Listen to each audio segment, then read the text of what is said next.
multidão dos que crerão, era só o coração. Pai, agradecemos, no nome de Jesus, por podermos nos reunir como igreja. Olhamos para Ti e pedimos de todo o nosso coração que desejamos contemplar-Te nas Tuas Escrituras. Pedimos ao Senhor que nos proveja com tudo que carecemos da parte do Senhor, para que haja visão, clareza, entendimento, revelação espiritual, e nós possamos ser verdadeiramente alimentados por Ti mesmo.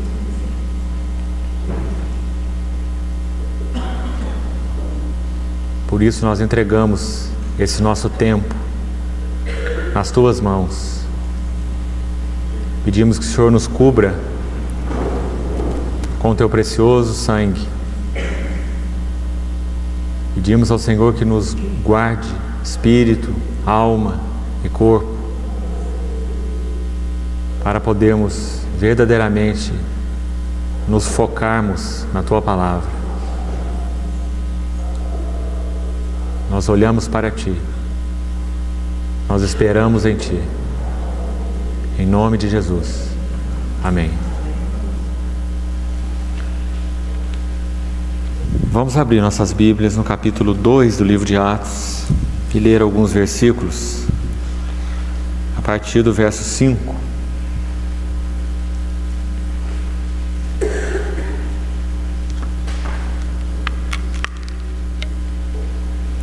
Ora, estavam habitando em Jerusalém judeus, homens piedosos de todas as nações debaixo do céu. Quando, pois, se fez ouvir aquela voz, afluiu a multidão que se possuiu de perplexidade, porquanto cada um os ouvia falar na sua própria língua. Estavam, pois, atônitos e se admiravam, dizendo: Vede, não são porventura galileus todos esses que aí estão falando? E como os ouvimos falar cada um em nossa própria língua materna? Partos, medos e elamitas, e os naturais da Mesopotâmia, Judéia, Capadócia, Ponto e Ásia, da Frígia e da Panfilha, do Egito e das regiões da Líbia, nas imediações de Cirene, e romanos que aqui residem, tanto judeus como prosélitos, cretenses e arábios, como os ouvimos falar em nossas próprias línguas as grandezas de Deus? Todos atônitos e perplexos, interpelavam uns aos outros: Que quer isto dizer? Outros, porém, zombando, diziam: Estão embriagados. Então se levantou Pedro com os 11, e erguendo a voz, advertiu-os nestes termos: Varões judeus e todos os habitantes de Jerusalém, tomai conhecimento disto, e atentai nas minhas palavras.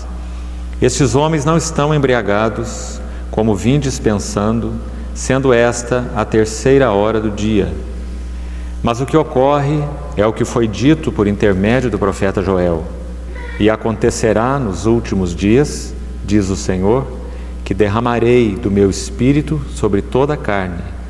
Vossos filhos e vossas filhas profetizarão, vossos jovens terão visões, e sonharão vossos velhos.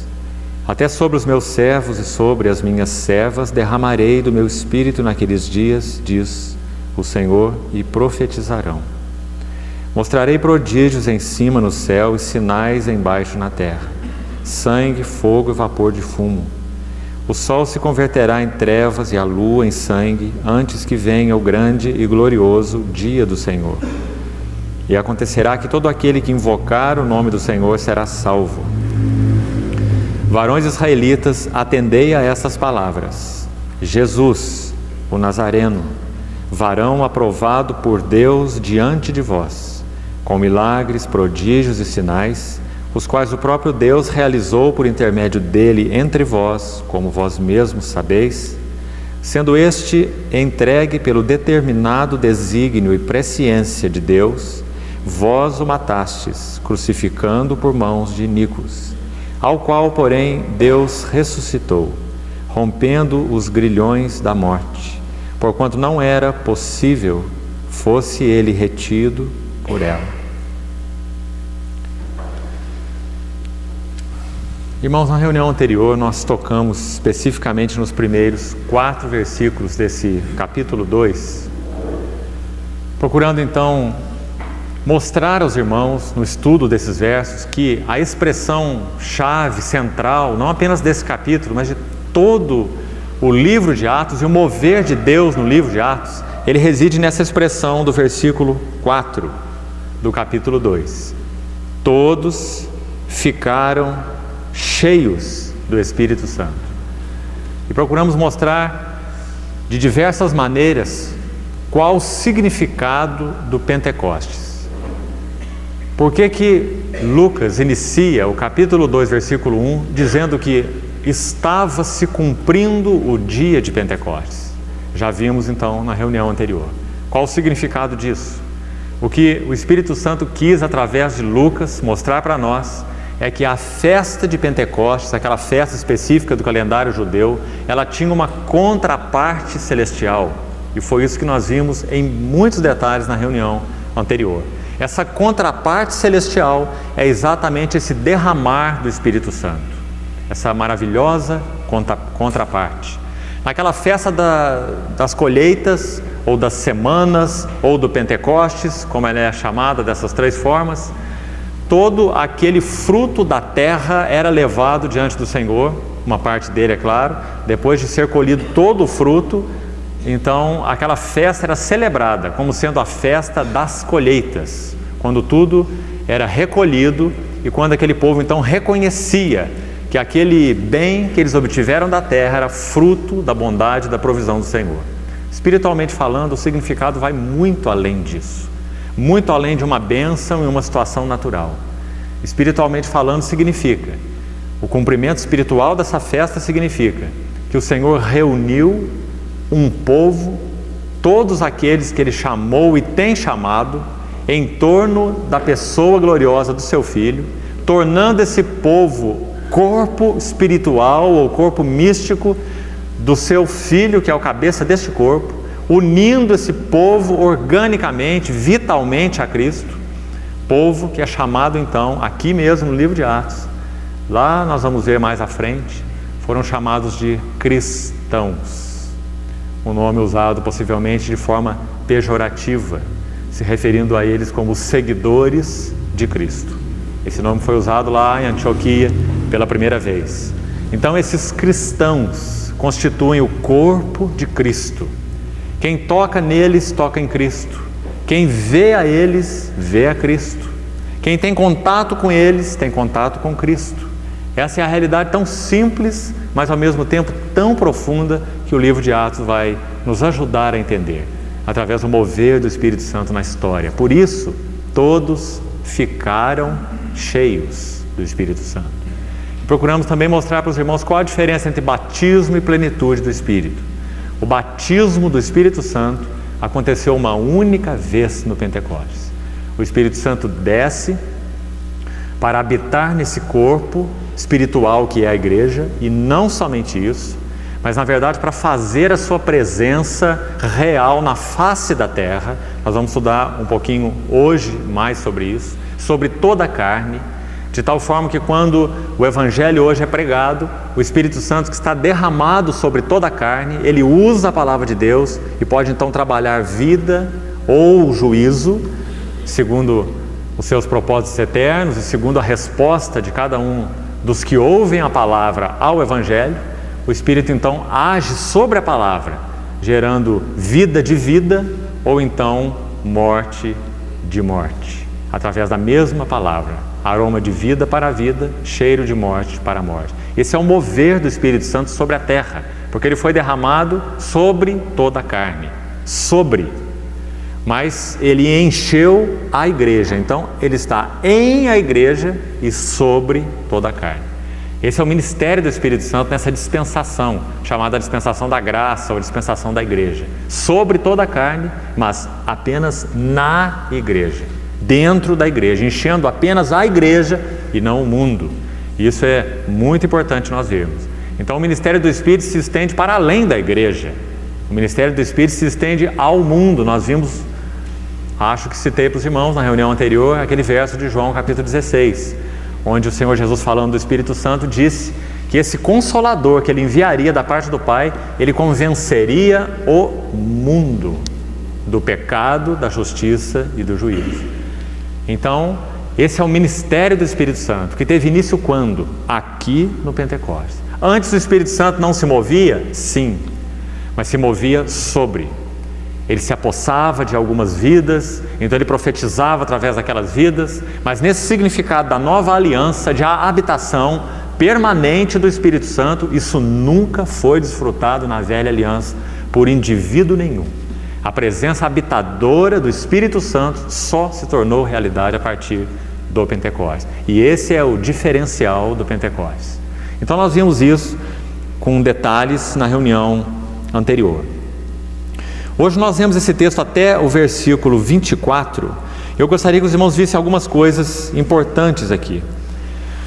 Primeiro que eu quero citar para os irmãos alguns versos que são bastante interessantes e importantes. 4 vezes nesse capítulo, e nós vamos localizar para entender, acima de tudo, essa mensagem de Pedro, que eu disse para os irmãos que nós iniciaríamos o estudo dela nesta reunião e vamos estender por algumas outras, por causa da importância dessa mensagem de Pedro. Então, essa palavra que eu vou citar aqui, ela aparece 4 vezes no capítulo 2. A palavra isto. Veja que ela, a primeira vez, aparece no verso 12. Depois do texto que eu li, do versículo 5 até o versículo 11, quando aquela manifestação do Espírito, fazendo com que aquelas pessoas então falassem em línguas. Interessante, se você estudar, nós não vamos entrar em detalhes, porque são muitos nesse capítulo, eu quero ficar com os mais essenciais, fundamentais, mas se você olhar com cuidado a palavra línguas, lá no verso 4, e depois você olhar a palavra língua ali no verso 6, e depois você olhar a palavra línguas lá no verso 11, falando em nossas próprias línguas as grandezas de Deus, você vai ver que há diferença entre essas palavras no original. Uma das palavras usada é a palavra glossia, que se refere a essas línguas no plural, línguas. A outra palavra traduzida no nosso português para línguas é dialetos. O nosso português dialeto, palavra diretamente derivada do grego.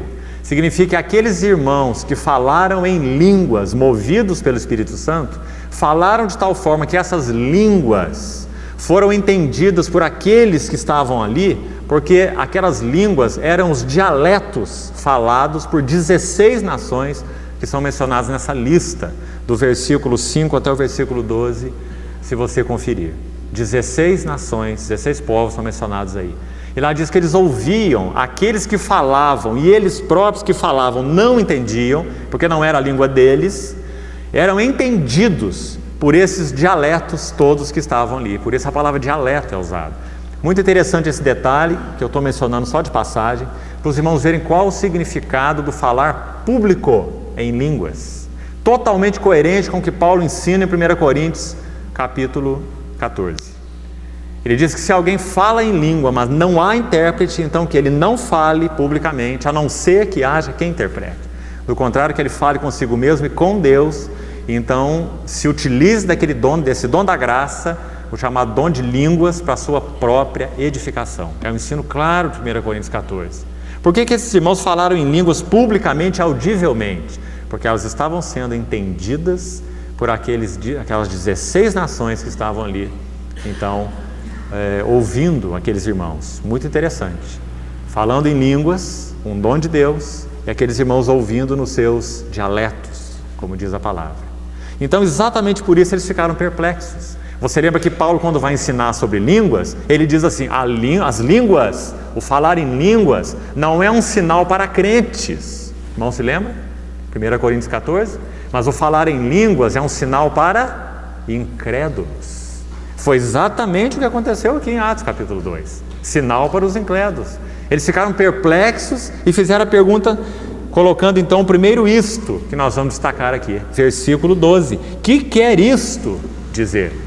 Essa perplexidade, palavra lá do verso 6, essa inquirição que aconteceu aqui no versículo 12, né? Interpelavam uns aos outros. O que é esse interpelar? Despertou neles essa inquirição. O que está acontecendo, né? Essa interpelação aconteceu exatamente por causa do significado deles estarem ouvindo seus dialetos por pessoas que mal sabiam falar o próprio grego.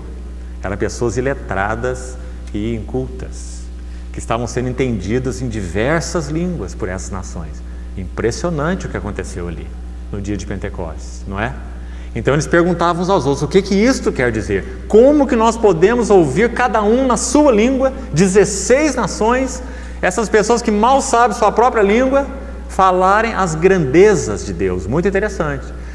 Também comentei com os irmãos na reunião anterior, eles não estavam pregando porque línguas não foram feitas, ou o Espírito Santo não dota com o dom de línguas para pregação. Línguas não servem para pregação.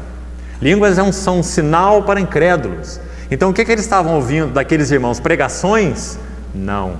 A expressão aqui é muito clara, versículo 11, parte final. As grandezas de Deus. Então eles estavam adorando, eles estavam louvando. Por isso aquele significado próprio, particular do dom de línguas tem a ver com a própria edificação, porque tem a ver com a adoração privada, tem a ver com louvor a Deus, tem a ver com o adorar a Deus pelas suas grandezas. Então está tão maravilhosamente colocado aí o significado do dom de línguas, o significado do sinal para incrédulos, quando isso é realmente um sinal para incrédulos, e por que Paulo vai ensinar com relação a esse dom de línguas lá no capítulo 14 de 1 Coríntios, de forma totalmente coerente com o que aconteceu na história. Como podia ser diferente, né? Quando o Espírito desceu sobre esses irmãos. Mas então, colocando isso apenas de passagem, vamos focar aqui o verso 12, quando a primeira vez é colocado esse isto tão interessante nesse capítulo. Quando eles ficavam ali perplexos, estavam perplexos e indagando a respeito daquilo, eles perguntaram no verso 12: que é isto dizer? Observe no verso 14 de novo. Então se levantou Pedro, ergueu a voz, final do verso 14: tomai conhecimento disto. Veja que Pedro continua com o foco da pergunta que eles fizeram: o que é isto? Então Pedro vai dizer: tomem conhecimento disso. Ele está chamando de novo a atenção: atentem para isto. Isto o quê? Isso que eles estavam vendo, essa maravilha que eles estavam vendo. 16 povos ouvindo aqueles irmãos adorarem a Deus nas suas próprias línguas maternas, como diz aí. Então Pedro de novo chama atenção e diz: preste atenção nisto, né? Tomai conhecimento disto. Então veja a segunda vez esse isto. Olha a terceira vez, no versículo 16: o que ocorre? Se você olhar então o termo bíblico, lá original, você vai ver que é exatamente a mesma palavra, é o mesmo isto. Pedro está dizendo assim: mas isto, talvez na sua Bíblia aí esteja o que ocorre, né? É igual a isto. Pedro diz: mas isto é aquilo. Importante esse verso. Pedro está tomando esse isto, essa coisa maravilhosa que eles estavam vendo ali, aquelas nações todas, e ele vai explicar, porque foi isso que eles perguntaram: o que é isto? Então Pedro chama a atenção e diz assim: observem isso, tomem conhecimento disto. Segunda vez no verso 14. Aí no verso 16 ele vai dizer: isto é aquilo. Isto, ou o que ocorre, é aquilo que foi dito por intermédio do profeta Joel. E nós vamos precisar estudar um pouquinho o que Joel disse sobre esse isto, e qual o significado desse isto tão tremendo, irmãos. Se tivermos tempo, vamos avançar um pouquinho nisso hoje. Depois, então a terceira vez seria no verso 16, né? Pedro disse: isto é aquilo que foi dito por Joel. E a última vez, olha lá no verso 33 desse mesmo capítulo, quando Pedro está finalizando o seu sermão, ele diz assim: exaltado, pois, à destra de Deus, falando do Senhor Jesus, tendo recebido do Pai a promessa do Espírito, aquilo que Joel falou, que ele começou a explicar lá no verso 16, né? Ele recebeu do Pai a promessa do Espírito e derramou o quê? Isto. Está vendo? Então observe que esse isto está dominando a mensagem de Pedro. Ele está respondendo àquela maravilha que impactou aquelas pessoas. Então ele derramou isto que vedes e ouvis. Só que tem uma coisa, irmãos. O foco da mensagem de Pedro não é o isto. Ele vai explicar que o isto é decorrente da pessoa e obra do Senhor Jesus. E especialmente, guarde isso desde o início para as outras reuniões que nós estivemos tocando na mensagem de Pedro. O isto tem como base a ressurreição de Cristo. Nós vamos ver quantas vezes a ressurreição é mencionada nesse pequeno sermão. E de que maneiras maravilhosas. Nós vamos precisar gastar um tempo específico para estudar a citação de Pedro a respeito desse salmo maravilhoso de Davi, Salmo 16, que ele começa ali no verso 25, a respeito dele diz Davi, por que Pedro, pelo Espírito, escolheu esse salmo? E como que ele vai interpretar esse salmo com relação a Cristo? É muito profundo e muito maravilhoso. Então vamos tomar parte a parte esse capítulo 2, com essa finalidade, então, que eu já tenho colocado para os irmãos. Estudar o capítulo 2 de Atos é uma das coisas mais proveitosas que nós podemos fazer ao abordarmos o livro de Atos, como um todo, esses 28 capítulos do livro de Atos. Sem entender bem o capítulo 2, não entendemos nada do livro de Atos. O seu conteúdo, a sua essência, o seu alcance, esse mover do Espírito por todo o livro, todo o fundamento está aqui. A primeira mensagem pregada na história da igreja, como registrado nas Escrituras, está aqui. E o primeiro estabelece o padrão. Se nós queremos saber qual é a essência do Evangelho, está aqui na mensagem de Pedro. Se nós queremos saber até mesmo como se prega o Evangelho, está aqui o modelo de Pedro. Se nós queremos saber qual é o resultado da pregação do Evangelho genuíno, está aqui no capítulo 2 de Atos. Então esse capítulo 2 é um capítulo padrão. Ele estabelece princípios importantíssimos. Por isso nós estamos gastando tempo com detalhes. Então vamos ver um pouquinho primeiro desse isto, para não perdermos mais tempo. Irmão, observe que no versículo 16, quando Pedro vai explicar esse isto, ele cita Joel.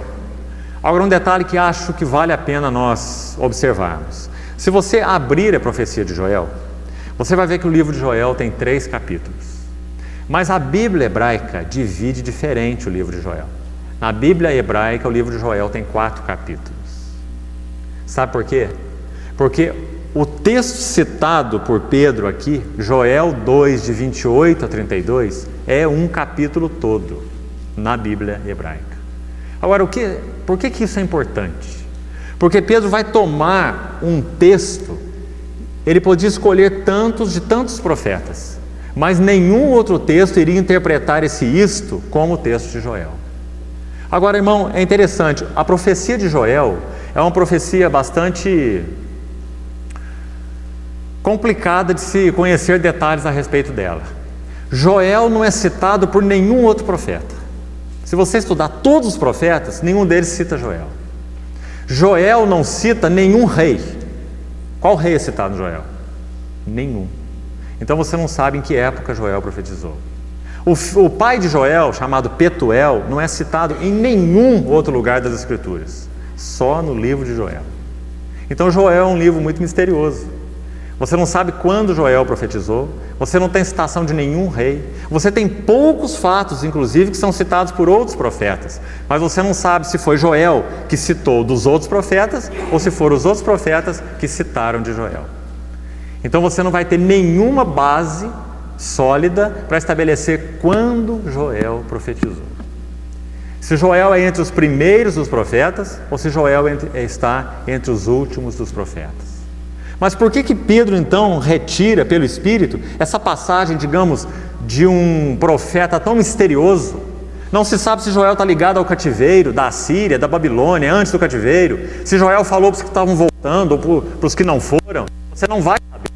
Mas Pedro seleciona, e eu estou enfatizando isso, para que você veja a importância de Pedro ter feito isso, pelo Espírito, é claro. Foi o Espírito quem fez usando Pedro. Ele selecionou um texto como que dizendo, olha, essa profecia de Joel tem especial relação com o que está acontecendo aqui em Atos capítulo 2. Os irmãos percebem? Exatamente por causa de Joel estar como que, na verdade não é isso, é claro, mas Joel estar como que solto na história, a passagem se torna ainda mais importante. Podemos dizer assim, é como se Joel tivesse profetizado visando exatamente o fato de que Pedro, muitos anos depois, iria tomar a profecia dele e iria interpretá-la nesse contexto. Os irmãos estão percebendo o significado disso? Você não liga Joel a nada no Velho Testamento? Você tem dificuldade, não consegue, e não consegue mesmo, mas você liga Joel ao Pentecostes. Você liga a profecia de Joel ao que aconteceu no Pentecostes. E isso faz toda a diferença. E tem toda a importância. Então vamos ver o que Joel quis dizer com a sua profecia. E por que Pedro fez citação dela aqui. Versículo 17, eu não vou ler de novo, já fizemos. Versículo 17 até o versículo 21. Observe que esse texto aí está retirado, não é? Lá da profecia de Joel. Depois você vai ver com detalhes, a gente não vai fazer isso, não tem necessidade para o nosso propósito do momento, mas eu gostaria que você abrisse na profecia de Joel, para que nós víssemos alguns detalhes do livro, para entendermos a citação de Pedro lá no Pentecoste. Abra, por favor, no livro de Joel.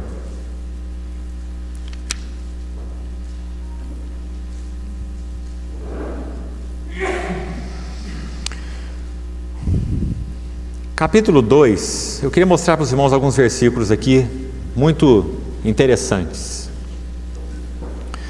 O foco do livro de Joel, observe, por exemplo, no capítulo 1, verso 15, primeiro. O foco da profecia de Joel é o que nós podemos chamar de o dia do Senhor. Então não perca o caminho que nós vamos procurar colocar aqui. Joel, a profecia de Joel tem a ver com o dia do Senhor. Então observe no capítulo 1, versículo 15, primeira vez que ele menciona, ele diz assim: ah, que dia! Porque o dia do Senhor está perto, e vem como assolação do Todo-Poderoso. Aliás, todos os profetas que falam sobre o dia do Senhor, Amós também fala, outros profetas falam, você vai ver que todos eles ligam o dia do Senhor a um dia de trevas, a um dia de juízo, a um dia de julgamento. E Joel da mesma maneira. Joel 1,15: o dia do Senhor está perto e vem como assolação do Todo-Poderoso. Observe no versículo 32 do capítulo 2. 31, verso 31, parte final. Aquele texto citado lá no Pentecostes. O sol se converterá em trevas e a lua em sangue, antes que venha o grande e terrível dia do Senhor. Então a profecia de Joel está relacionada ao dia do Senhor, de uma forma bastante clara. Há uma terceira menção na profecia de Joel sobre esse dia do Senhor. Esse é o foco, para que você veja isso. Agora, irmão, o que Joel chama de dia do Senhor? Agora que nós vamos ver a beleza, a profundidade do ministério profético no Velho Testamento. Vou citar para os irmãos 3 coisas que Joel chamou de dia do Senhor, porque ele era um profeta. Primeiro lugar, capítulo 2, observa o verso 25. Restituir-vos-ei os anos que foram consumidos pelo gafanhoto migrador, pelo destruidor, pelo cortador, o meu grande exército de gafanhotos, né? Claro, é o que o Senhor está falando, que eu enviei contra vós outros. Primeiro lugar, por que Joel profetiza? Porque a nação foi devastada nas suas plantações por uma praga de gafanhotos. Esse foi, naturalmente falando, o motivo da profecia de Joel.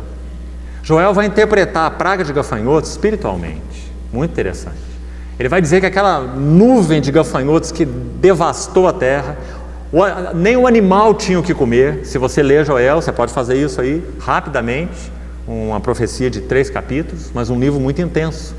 Você vai ver que até os animais